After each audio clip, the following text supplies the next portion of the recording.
Great. So welcome to my UK Global Talent Visa Inspirational webinar in digital technologies.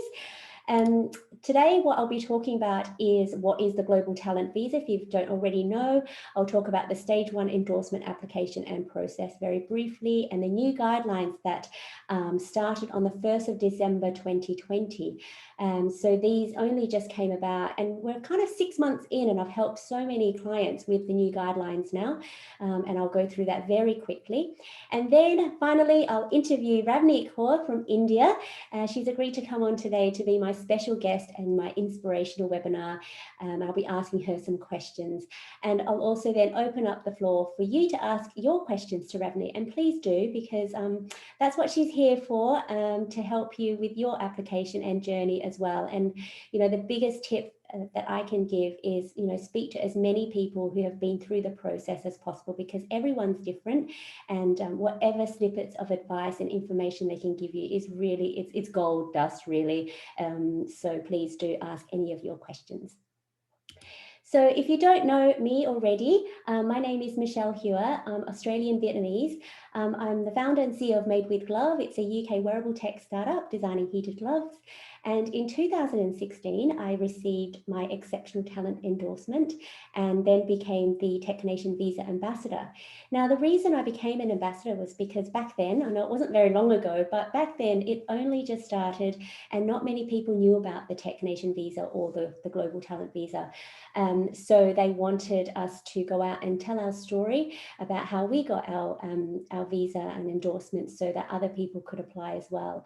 I was, I think, one of the top 50 that received the endorsement and visa. So I was very early on in the process. So there wasn't a lot of information and support back then, but there definitely is now, especially with all the ambassadors out there telling their stories.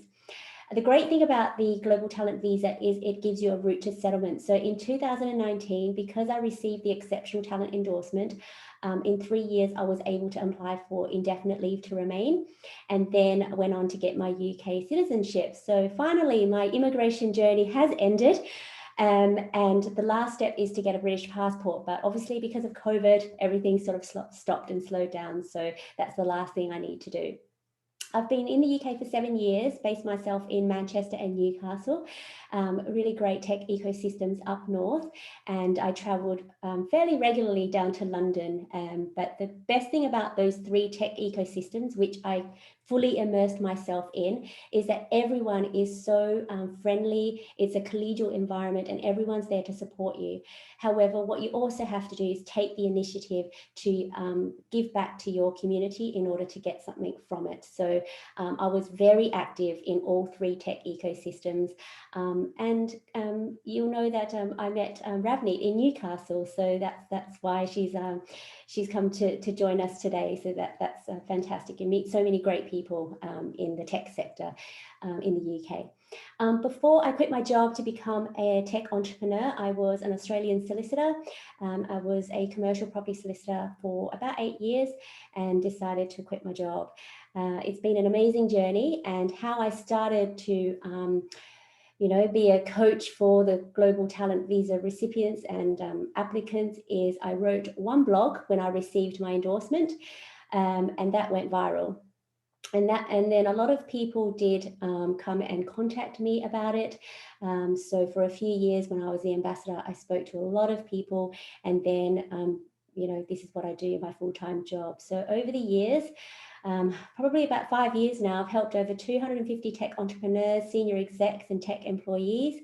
My success rate is 80% compared to an endorsement rate of 54%. Some of my clients have received their results within 3 to 24 hours of submitting, and that's very quick, given that the amount of time that the assessors need is up to 8 weeks to assess your application. So in the last year, my clients have received results very quickly, and I think also because COVID hit and a lot of people or assessors are at home now, so they've got time to look at applications.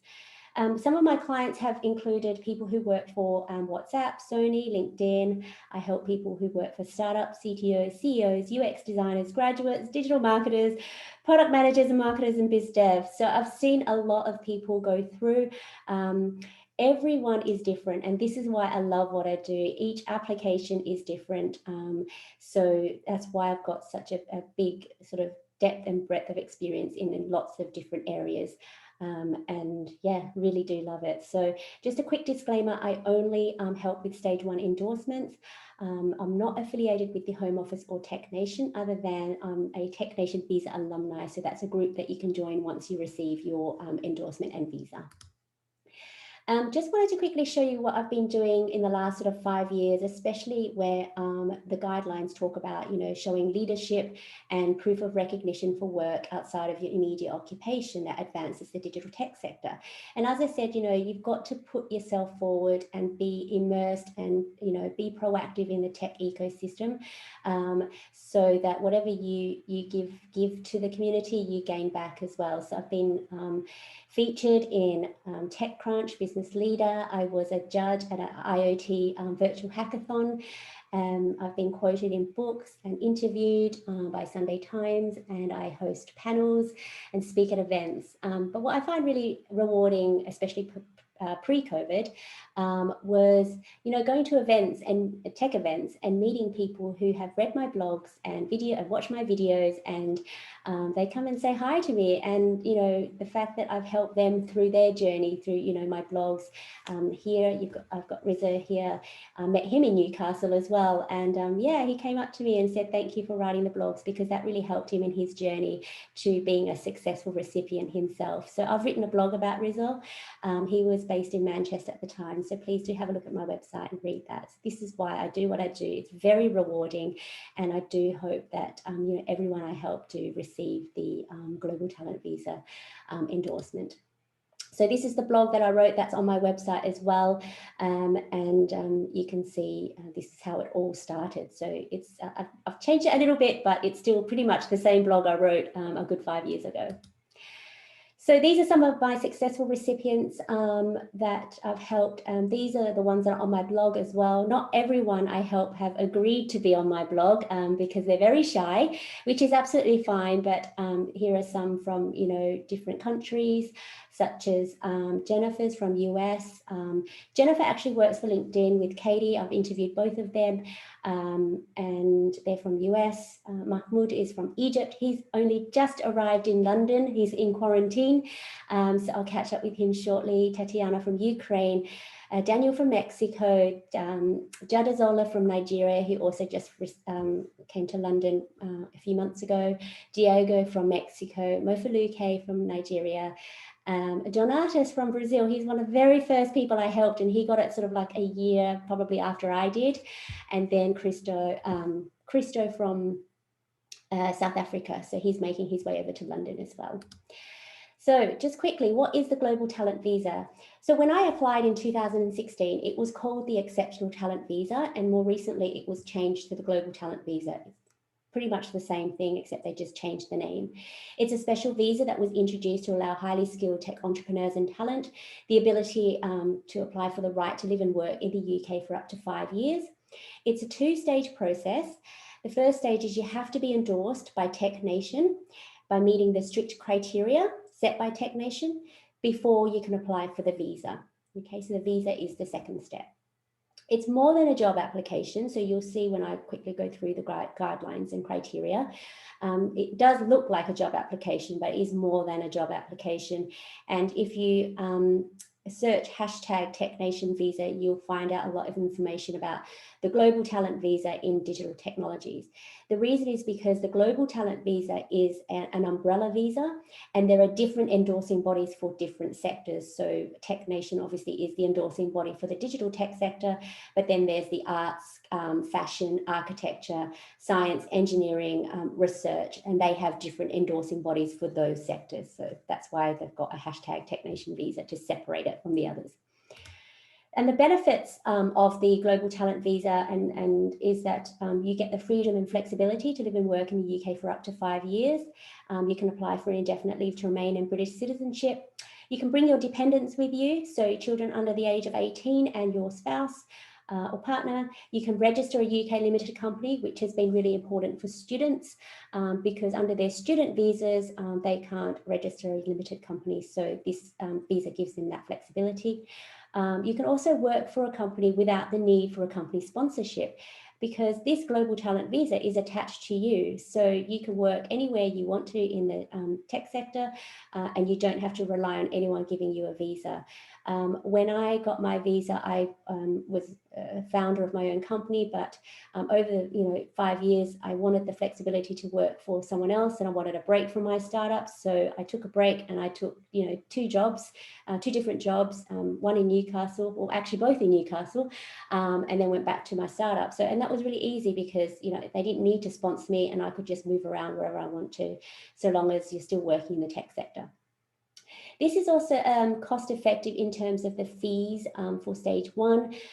Stage 1 fees is only $456, but some visa fees are quite high as well. So there's 2 sets of fees here, and it is quite cost effective. I've had a lot of visas over the years, and it's been quite expensive, but I'll go through the fees shortly.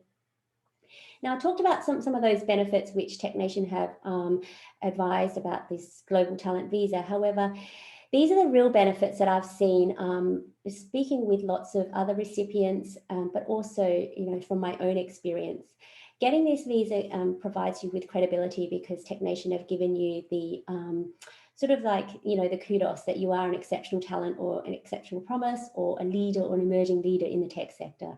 It also gives you confidence as well to apply for other jobs or promotions because, you don't feel like your company's sponsoring you or, you're relying on them at all. So it gives you that confidence to apply for the promotions. And I know that Katie, who I spoke about at LinkedIn, she's had 2 promotions since she got this visa. So it's just amazing what, this visa can give you.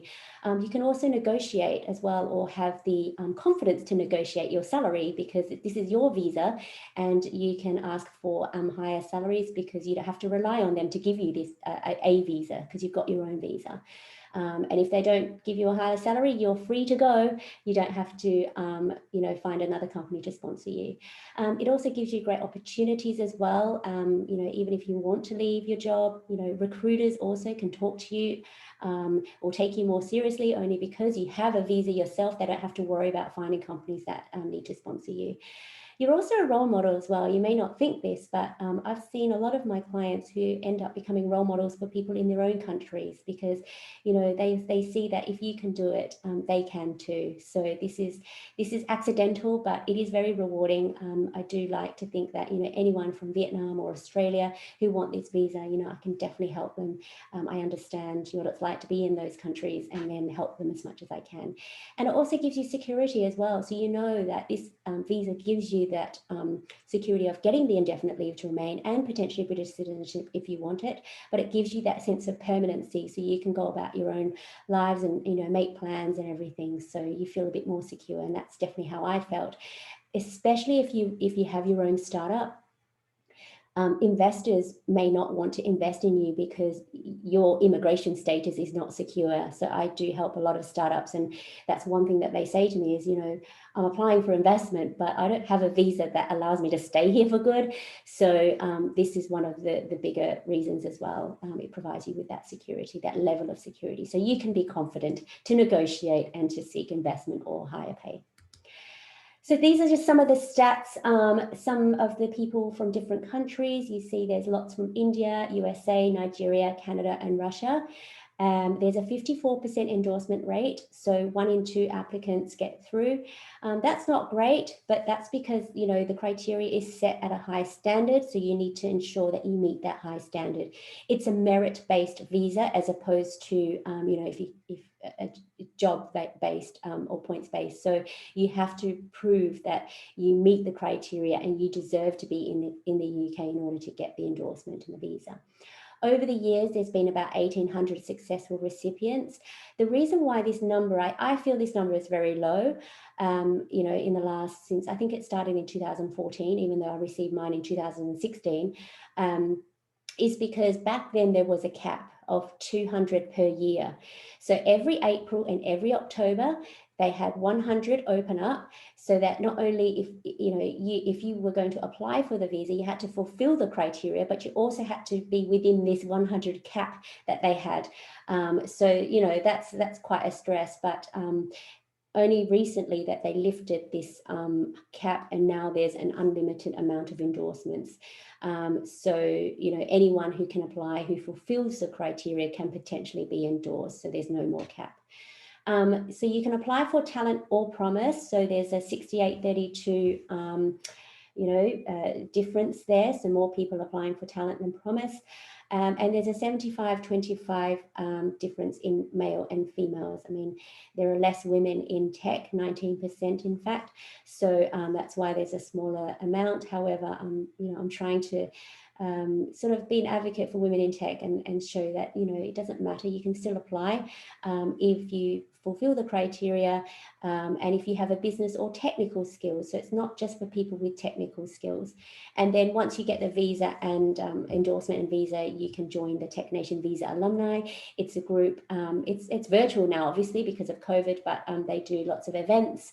And we have a Slack channel and Facebook group. So if you've got any questions, you can ask them. And so it's a little community there that if you join, again, you put in what you want out of it as well. So just be active and engaging in that community. So over the years, since 2014, there's been 3,500 applicants. Over the years, you can see that the applications submitted have increased, which is great. So, I did it in 2016, so there weren't many in there. But as you can see, it went to 450 to 650. 2019 and 20 went right up to just over 1,000, which is great. And a lot of people did ask me last year, does COVID affect any people from applying? And it did at the beginning, but then people were still applying, which is great. And as you can see, it's increased as well. And because it starts sort of like in April, so the cutoff is in May. So just recently, because we're now in May, there's been about 72 applications submitted in 2021 from May. So hopefully, the more people who know about this, the more people will apply, so that we can get more highly skilled, diverse talent from all over the world to come to the UK to make a difference to the UK tech sector. So this is a report that was provided by Tech Nation last year by country and by skills. So you can see here there's, Nigeria has 30% endorsement rate, 39% India, Pakistan, 45%. And then looking over here, US, there's a 74% success rate, and then China, 86%. With China, though, it's a bit, they did mention that China, they had less applicants. So, for example, if they had like 10 applicants, but sort of 8 got through, then that's why it's an 86% success rate. So it really does depend on numbers. I mean, there's loads in the US, Canada, Australia, loads from India who applied as well, in Nigeria. So it's just giving you an indication, but don't let that stop you from applying. And then here again, different types of skills. So obviously people with tech skills are getting endorsed, like software, but then people with biz dev skills, so non-technical skill, business skills, they're applying and they're getting it as well. So these are the ones that are getting it the most there. Okay, so you can see that on the Tech Nation website. So just quickly about the process, stage 1 and stage 2. Stage 1 has 2 steps. The first step is you pay and register online at the Home Office, and that's £456. And then you've got 15 working days to then upload your documents online on the Tech Nation portal. When I applied, it was by snail mail. So we had to like print all our documents and send it to a place in Sheffield, I think. And then, fingers crossed they received it. So we had to buy a registered post. And it was difficult for people applying from overseas. Luckily, I was in the UK. So yeah, now they've streamlined it a lot. So it's all online, and you've got 8 weeks to, they've got 8 weeks to decide. And as I said, during COVID, it's been about 2 to 4 weeks, which is great. Tech Nation then tell the Home Office if you're successful or unsuccessful. So you get a decision from the Home Office. If you're successful, you go straight to stage 2, and that's your visa application stage, and that's £152. But then you've got to pay for your biometrics and immigration health surcharge. Now, the immigration health surcharge has increased. When I applied, it was 200, it went up to 400, and now it's 624. And if it's, it depends on how many years you want the visa for. So if it's a 5-year visa, that's 624 times 5. So you do have to prepare and budget for that fee. Everyone has to pay it. And then they take about 3 to 8 weeks to give you your visa. Now, if you are unsuccessful, unfortunately, you can appeal, and you've got 28 calendar days in which to do so. And then they have 28 calendar days to come back to you, and then they tell you if you're successful and unsuccessful. And I've helped a lot of people with appeals as well. You can appeal once only, and you can only appeal if you feel that the assessor has made a mistake, and sometimes they do, and that's why the appeal process is there. So that's there. Eligibility, you can have a technical or business skill, so have a look at that. If you don't fit in any of these, it's up to you to let TechNation know which skill you are and which one you would fit under. So this is not an exhaustive list. It's up to you to tell TechNation, because the tech sector moves so quickly. What's not included are these ones here. So you just have to be very careful and look at if you fall within these, then you won't be eligible, unfortunately. And the biggest one are those who work in outsourcing and consultancy. They don't want you to be a consultant or outsourcer. So just check that. And if you need me to help you, just ask. This is one that's really new, that came into effect from the 1st of December, because they really want people who worked for product-led digital technology companies. And this goes on to about, being a consultant or outsourcer. And I've been asking TechNation, if you only want these people, you have to provide a definition of what is a product-led digital technology company. So this is in the guidelines now. It's defined as a business that provides a proprietary digital technical service, product, platform, hardware as their primary revenue source. So some companies have, a bit of consultancy and product development, but the product development side has to be the primary revenue source. Okay.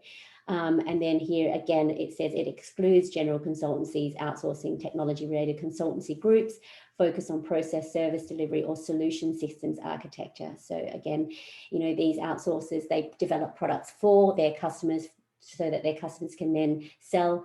TechNation don't want that. You have to be working as an employee or founder or senior exec of a product-led digital technology company. That's the main criteria, or eligibility criteria. So you have to provide 15 documents. So CV, personal statement, and 3 letters of recommendation by experts in your field, and that makes up 5 documents. So then that looks kind of like a job application.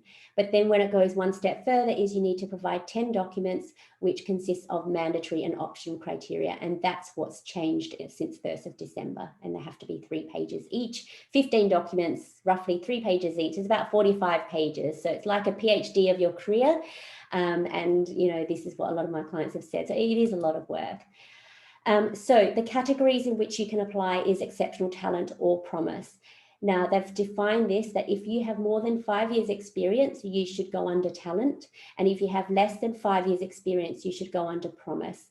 Okay, and there's also a difference that if you do get talent and apply under talent, it means that after 3 years, you can apply for indefinite leave to remain. And if you go for promise, it's more than, so after 5 years, you can apply for indefinite leave to remain. So the difference is in 2 years. So I applied for talent, and then I waited 3 years before I could apply for indefinite leave to remain. So the mandatory criteria, which has changed, this used to be 2, of which you choose 1, but now you have to choose leadership. So if you're going for talent, you have to show that you are a leader in the tech sector. But if you're going for promise, you show that you're a potential leader in the tech sector. Guidelines have some of those examples there. I won't go through them today because we're going to be interviewing Ravneet, but I do have lots of videos about what leader and potential leader actually means. You've got also 4 options, and you only need to choose 2 out of the 4. So you need to show, if you're a talent, you need to show proven track record of innovation. But if you are a promise, you show examples of innovation. Okay, so it's a lesser standard there. Here, second option, you need to show proof of recognition for work outside of your immediate occupation that advances the digital tech sector. So that's things like community work, volunteer work that you've done that's not part of your job, but you do it for the tech sector or the tech community and ecosystem. You can show that you have made significant contributions or impact as a founder, entrepreneur, as a technical person, or commercial impact on a product-led digital technology company. And this is, the impact is almost like, you know, revenue, new product to market, and it has to be significant, and you have to explain why it is significant contributions. And the fourth one, which a lot of people don't choose unless you're a researcher or if you have really strong academic relationships, and this is what I chose, but not many people choose this one, is you've, you know, had any academic contributions, such as published any journals, help them with their innovation grants or R&D grants as well. So this is an affiliation with a university. There's 4, but you only need to choose 2 out of 4. Okay, and the best way, because you have to provide 10 documents, you usually provide 3 examples of leadership, and then 3 examples for any of the 2 that you choose. So if you choose innovation and proof of recognition, you need to provide 3 examples there and 3 examples there. So 3, 3, and 3 means 9 documents, and then the 10th document you would pick one of the 3 that you feel strongest in to make up that 10th document. I hope that's clear. So I do have office hours every Monday. I do free discovery calls between 12 and 4 BST, so you can book that online through my website. Please also download my free ebook that I've created. It's about 35 pages of more information and resources. I've got a resources page on my website with lots of videos and books and infographics and everything. The reason why I did this obviously is because when I applied, I had no support at all. No one had gone through this process. There wasn't even one blog on it, and which is why I did it. So this is my way to give back to the tech community as well, to give you all these resources that I didn't have, and it's all on my website there. And these are some of the common questions that I received that, you know, I could also help you with. How do you present your documents? What is relevant information? Who can be your experts? Am I innovative enough? Am I exceptional? Am I good enough? And I don't know what to say. So these are the things that I do help applicants with. And, you know, it really is it's a reflective process that you will go through. You wouldn't normally go through this unless you have a job offer, or, you know, this process is, again, more than a job application. So it really forces you to think about your tech career in the last 5 years and put yourself forward in the best light possible. So these are my top tips before I finish. Start early in your application. When I applied, I only had 3 months left before my entrepreneur's visa was expiring. And I wish I knew about this visa a lot sooner, because I didn't sleep for 3 months. So now when I speak to applicants, please do, you know, figure out when your visa expires if you have an existing one, or work backwards, you know, what's your deadline, and work backwards from there. I think 6 to 12 months is sufficient to start, you know, applying and start thinking about this, because it does take time. Consider your future plans in the UK as well, because that's a requirement. Your network is your net worth. This process heavily relies on your network, because they have to write for you. They have to write some letters of recommendation or support. So you have to figure out who's the best one in your network to support you in that. This process is also about self-promotion, because you need to explain to the assessor why you deserve to be in the UK and why you are innovative, you know, what impact have you made, why are you a leader. So you need to draft your application and documents in a way to show that, you know, you deserve to be here, and this is why you are so good. You know that you are so good, but you have to explain to the assessor why. If you don't, then they're not going to be convinced that you deserve to be here. And also prepare to put in the hard work. It is hard, but the reward is so great. The bigger the reward, the bigger the investment required by you. This is about your future in the UK, and you know, you really do have to prepare to put in the hard work. Nothing is easy. If it was, everyone would do it. And again, this is a merit-based visa, so you really do have to put your best feet forward and work really hard for it, because if you do, you will hopefully get it. And this is why I help a lot of people as well. So finally, I hope I haven't spoken too much and eaten up into Ravneet's time, but I'd like to introduce Ravneet Kaur. She is a lovely, lovely person who I met in Newcastle I don't know, good 5 years ago or so. No, was it 5 years? 3 years. I don't know. I feel like I've known you forever. Yes. Yeah. And Ravneet, when I met her, was the COO of Equiwatt, a clean tech startup. She's now an innovation manager for ORE Catapult in Newcastle. So yeah, welcome, Ravneet. Thank you so much for coming. Thank you for having me, Michelle. It's my pleasure. And it's always good to chat with you and tell more about myself and my experience, and if it can help people to understand better and apply, nothing better than that, I guess. Yeah, and I think, you got it at the same time as I did. So I feel like maybe like 1 month apart or maybe the same month. I got mine in June. Yeah, same in June. Yeah, so Ravni and I didn't know each other at the time we applied, but then we met each other and then we kind of clicked, and we're now very good friends. So please tell everyone about your background, because you inspire me so much. Come on, you have been so many people, but I'm privileged, and I feel really happy that you feel the same way about me. So I am Ravneet. I came to UK 9 years ago to do my master's as a student, straight from university.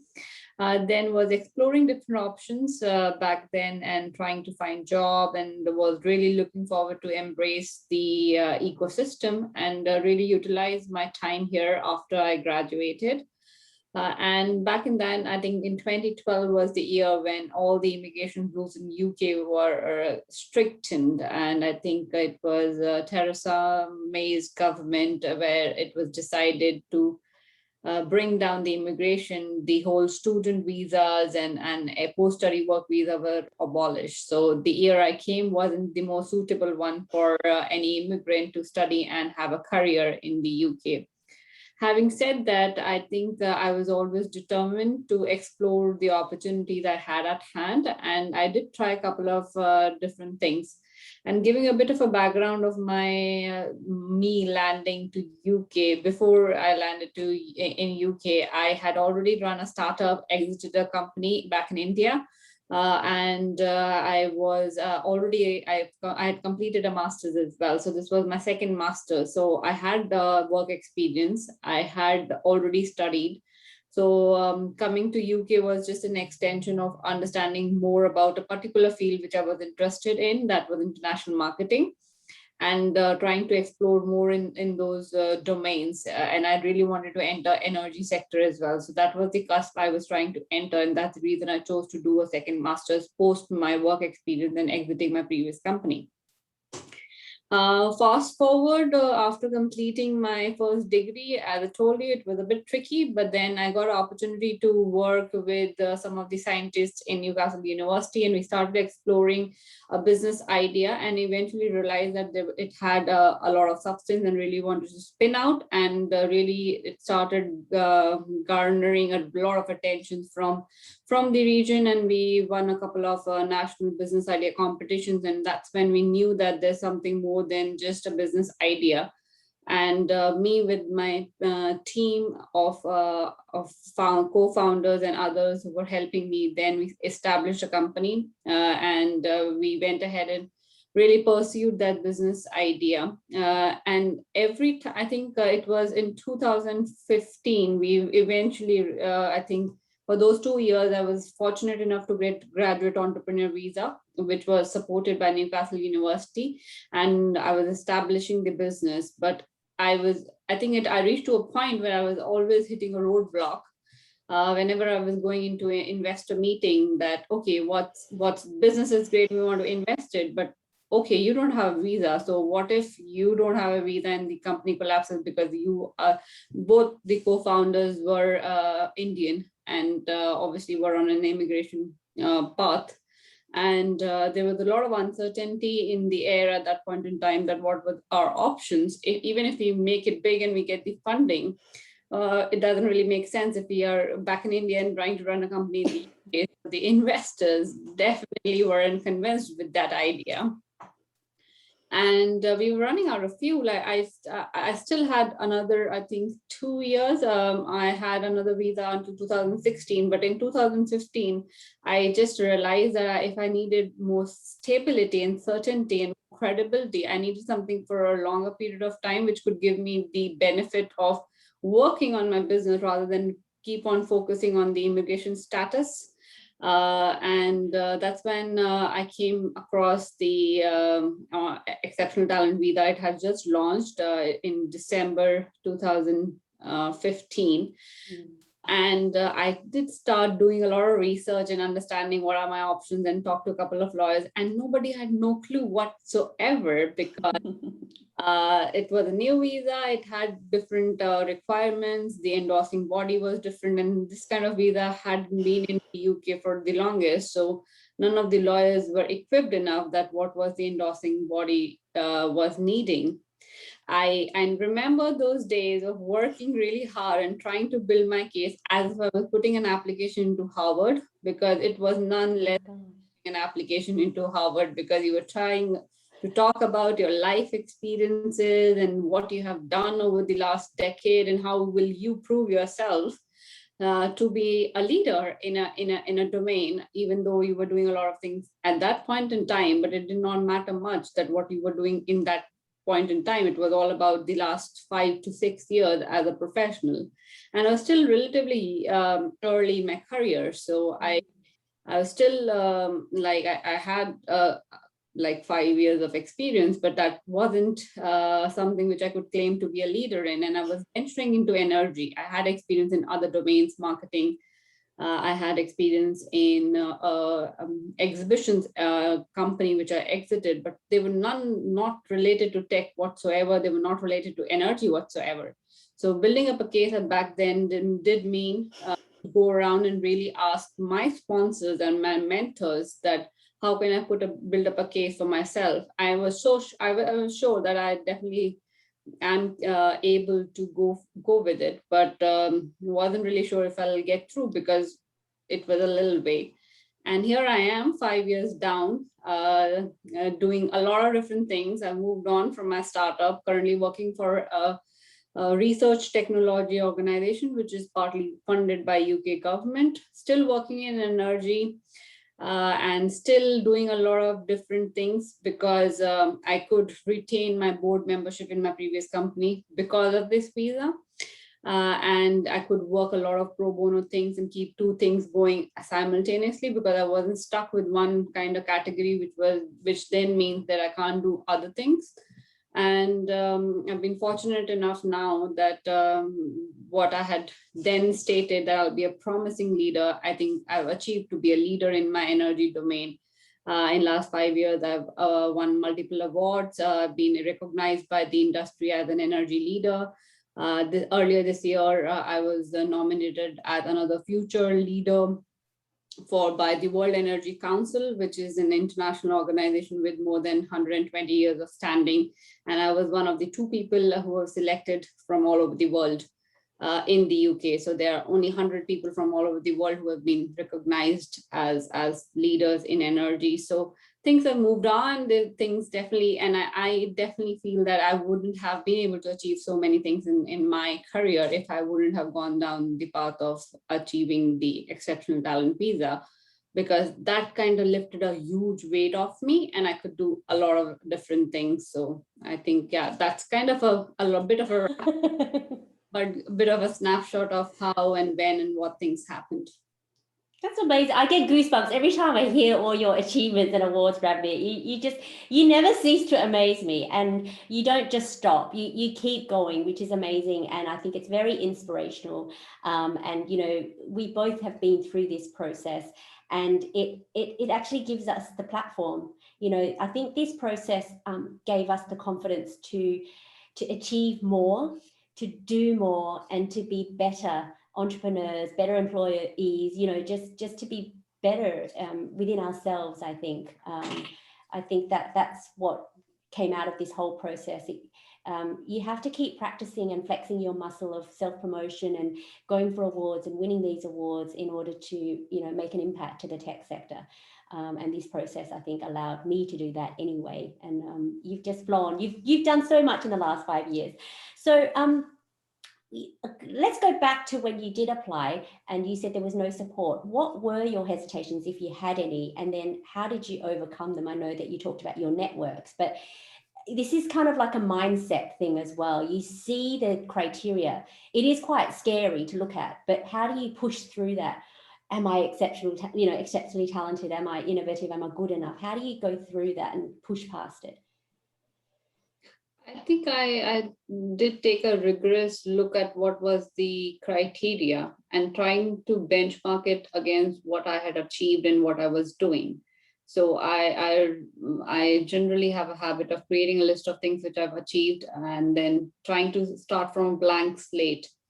So everything, every little thing I had ever achieved in my life, even the silliest thing as winning a swimming competition, I put it and kind of bring the whole story as my personal statement that how those life skills and skills really taught me what was needed to be a founder and starting a company land, because it does come with its own challenges and it's not easy to push through if you are up against a lot of different barriers. So I think that was the starting point. Yes, definitely there were a lot of apprehensions that does it meet the criteria? I did try and contact TechNation a couple of times.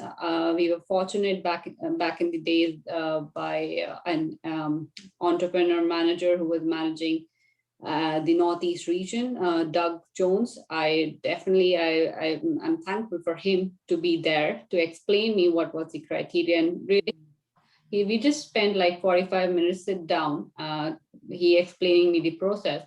But it did give me the confidence that yes, I do have the things which they are seeking or which they are looking for. So I think even that gathering of information, I think is very, very important. Talking to people and understanding it really, because there are things which you cannot read between the lines. You really need to reach out to people to really understand what they're seeking. And I did try and connect with alumni, but they were not a lot of alumni. I think I was the first one to first or the second to get it, and the first one in India. I think the first woman to get it in India as well. So I did not have a reference point. The only thing I could do was to take a punt, put everything together, and try my luck. And that's exactly what I did, and I succeeded. So I think it's always that you need to follow your gut. Yes, definitely. And I think you feel like you're comparing yourself with everyone, but everyone's different. So you can't look at other people. You just have to focus on your achievements, list them out, and then start creating that story, that narrative about, you know, what skills and achievements you've gained in the last 5 years, and put it down, and then you've got your story and what your future plans in the UK are. Absolutely. I think it was more about showing what was I doing and what my plans were and how I contribute to the UK economy. Fortunately enough, I was involved in a lot of other pro bono work as well beyond my line of work. Exposure to meeting people from varied fields. I think the biggest apprehension which I had back in the day was, even though I was running a clean tech startup, and which was definitely was in line with what was the requirement was with TechNation, I was leading the business side of things. And in my career, I did not have a sciences degree. I'm not an engineer by profession. But nonetheless, that apprehension was still there, that will I be able to get a TechNation digital visa, even though I was running a digital company? Does it add up or does it stack up? Because it back in the days, it still wasn't very clear what were the requirements and how do you fit into it. So I think definitely that is one thing. When you're trying to assess your own skills, you're like, oh, I don't have this, and maybe this doesn't really fit into the definition. But I think it is an overwhelming process. But if you push through and reach out to the right people and understand the process well, it's not that difficult either. Definitely. And you do sometimes think, you know, do I fit in it? But as a tech sector moves so fast, you tell them why you fit in it. Why should you? And it's on you sometimes as well to tell them. So I know you get a lot of queries from lots of people about the endorsement process. What are some of the misconceptions when people ask you things and they think, oh, I thought this was what we had to do, but what are some of the things that you had to clarify to people as well in answering their questions? I think there are times people miss out that it is not about what you have achieved in your own career only. So if you have gone from being engineer to a CTO, which is definitely a great achievement. And you have done a lot, and you might have done some exceptional work doing that journey curve in your career. It's more about what you have done and how you have given back as well. So to aspire to inspire is another element. How are you giving back to your own community and the whole UK economy, and how do you stand out? Because there are so many people who are doing it for themselves, and which is great. But how do you stand out from those bunch of people who are only doing it for themselves and not really contributing back? So I think that's one big element where people they do come back and say, oh, I've done this and I've done that, but it then is not about, it doesn't relate to how they've contributed back to the economy or how they've contributed back to the community. It's all about, oh, I did this degree and it helped me to get a job and it helped me to get this, which is all great, but I don't think so. This visa is all about just their own individual applause. It's all about how you have been beyond it, because it's a leader or a promising leader. And when we talk about a leader, it's not a managerial job, how you have managed 100 people, but how you have actually stood out and been the person to lead a team.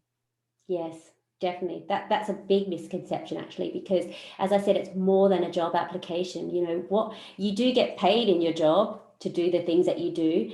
Everyone does. So what sets you apart from everyone else, and that's what Ravneet is saying, is look up and out of your own role and see what you do. I mean, Ravneet, you add so much value to the tech sector. You know, you help mentor students as well. In the last 5 years in the Northeast, you've done so much of that. Can you tell us a little bit about that work that you've done?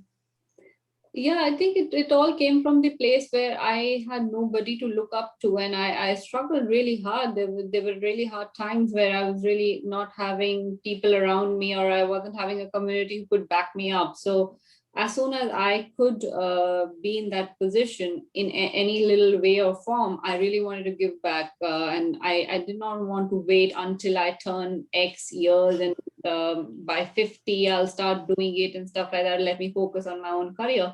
Even just talking now today with you, or even talking to one person, helping them skip the hassle and the problems with my experience. I think I feel really privileged and accomplished.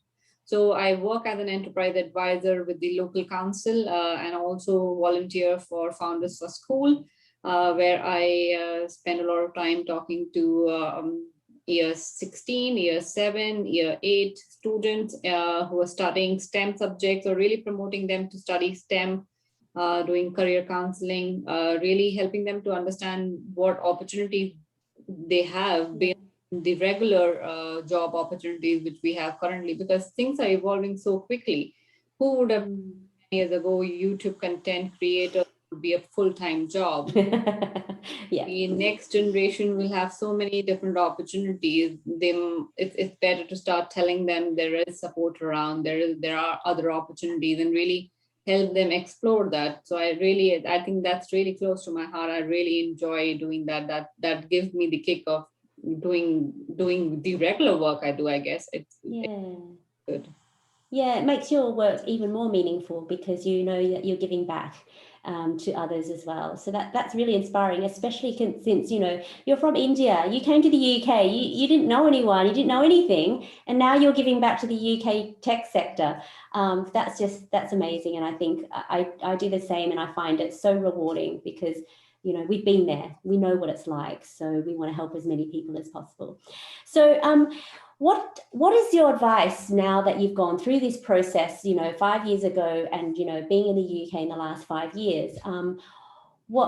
You've got so much wisdom to share. What advice would you give people who's going through this process? I think one thing I would say is don't hesitate. And I think my favorite Geordie quote, which I stuck to in the last 9 years, is "Shy Brian getting out." shy kids don't get anything. So if you really think this is for you, even slightest of you have a gut and you have come to this webinar, which I think means that you are definitely thinking about it, just take the punt and do it. The worst is you might not get it, but at least you will not feel that you haven't tried. Because I remember that time when I was thinking the same, that, oh, I just can't go through this. It's too much of hard work and I don't have any support. And it was reaching to a point where I was like, why am I wasting my time applying for a visa? Let me focus on my business. And if my business really well, I'll be sorted any which ways. But looking back at that point, I think I made the right decision on focusing on getting this visa, because everything else just was fallen in place once I got this visa.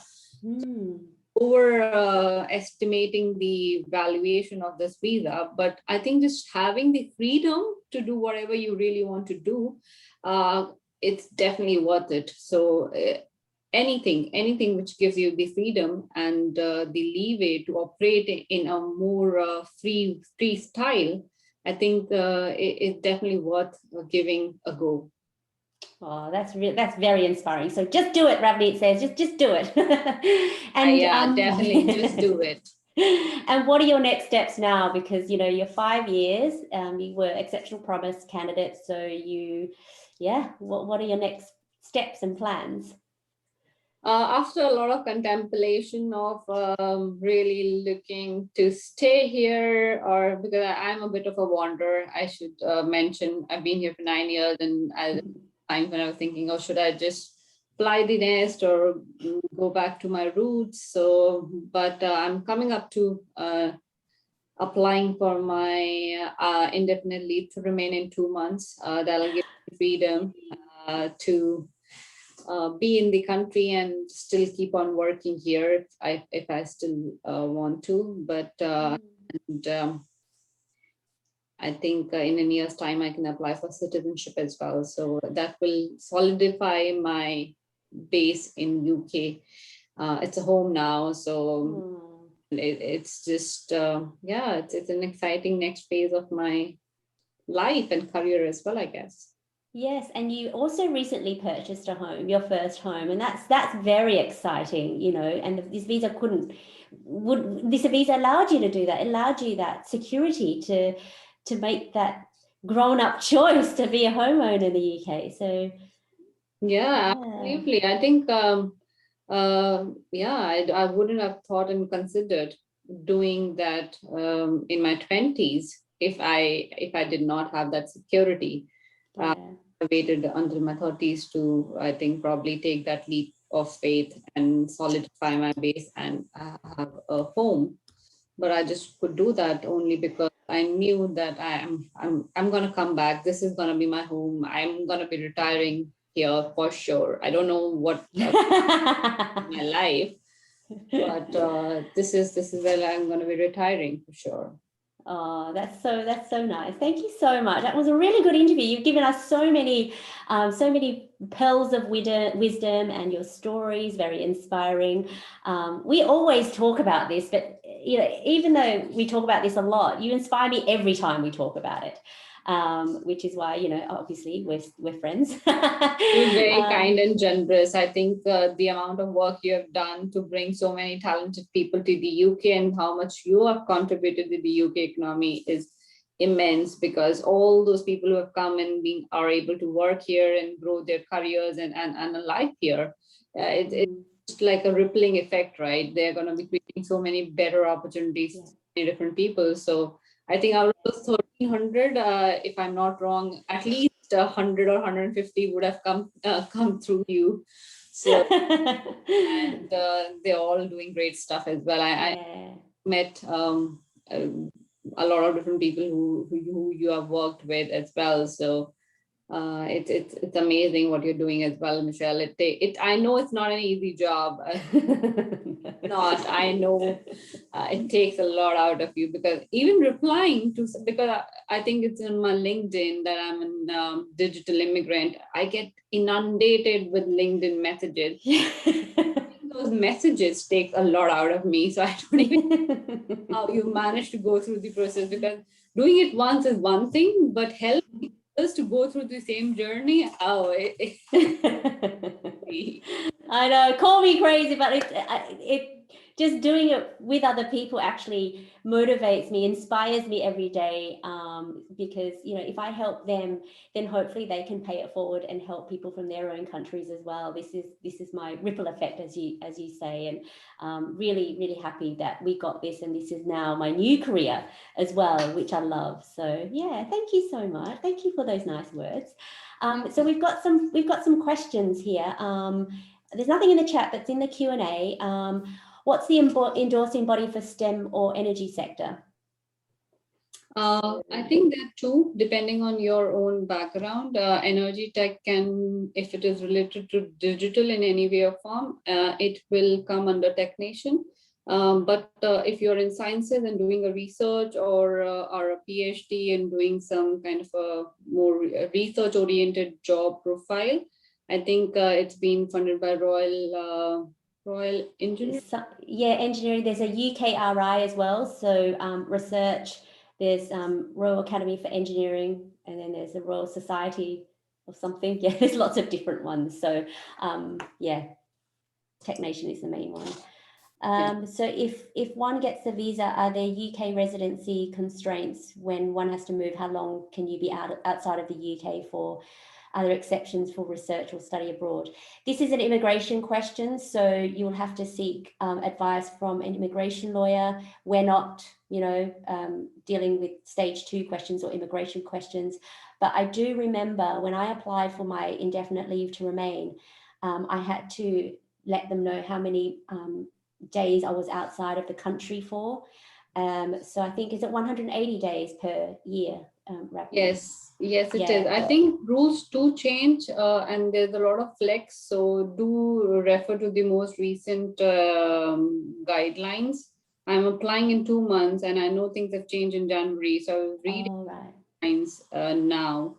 I think because of COVID as well, there's been a bit of a flex. And also, if you're coming through a different route and you're outside the country because of work, there's some kind of a exemption as well. So I think, as Michelle said, it is something to do with legal advice where you will appropriately know what situation, circumstances you are in and how would it affect you. Yeah, I've got someone that I can refer you to, so that's fine. Do recommenders have to be in the UK tech industry, or would international recommendations be acceptable, for example, US? Did you have, who did you have as your experts? Do you remember? I know it was a long time ago. Yeah, mine both were from UK actually, because I was already like, I had a board of advisors in my business, and they were all very embedded into the UK ecosystem. So, but I don't think so. It is limited to, I was fortunate enough that I was in UK for 3 years, and a lot of people who are coming through these routes are not necessarily in the UK already. They might be immigrating from US, Canada, India, Australia. So what matters is their credibility and what their seniority in the own zone is. If they are a leader in their own space, and if they're recommending you, that adds a lot of value.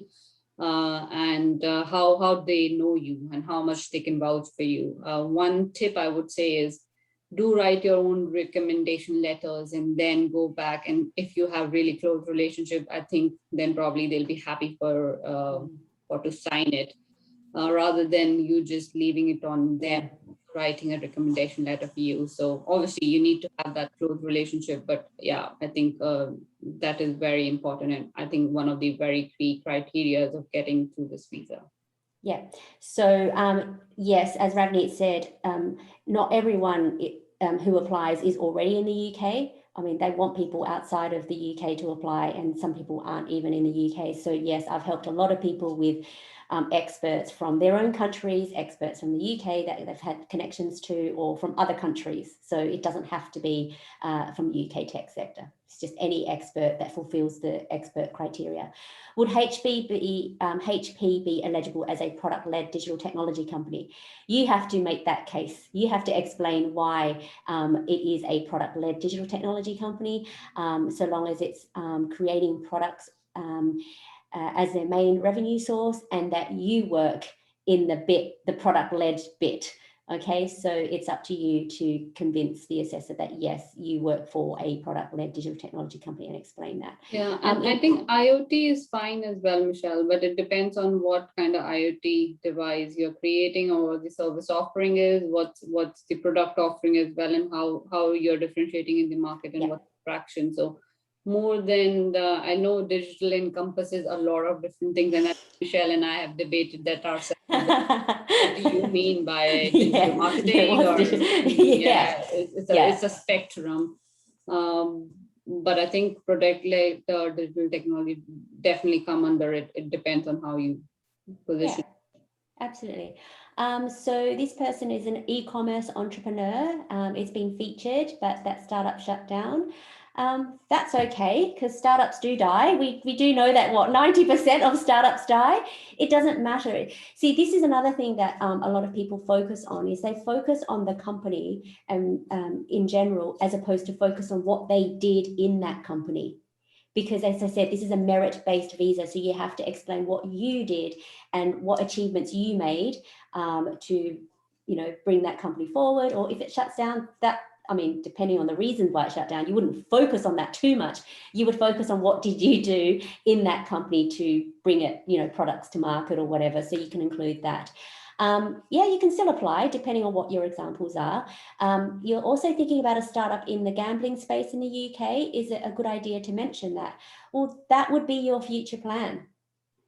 Gambling, yes, is one of those interesting industries, but there's gambling companies. So you would have to explain, what this company is about, why is it innovative, why are you bringing it to the UK, what competition is out there in the UK, and what you plan to do with it in the UK. So yeah, that's absolutely fine.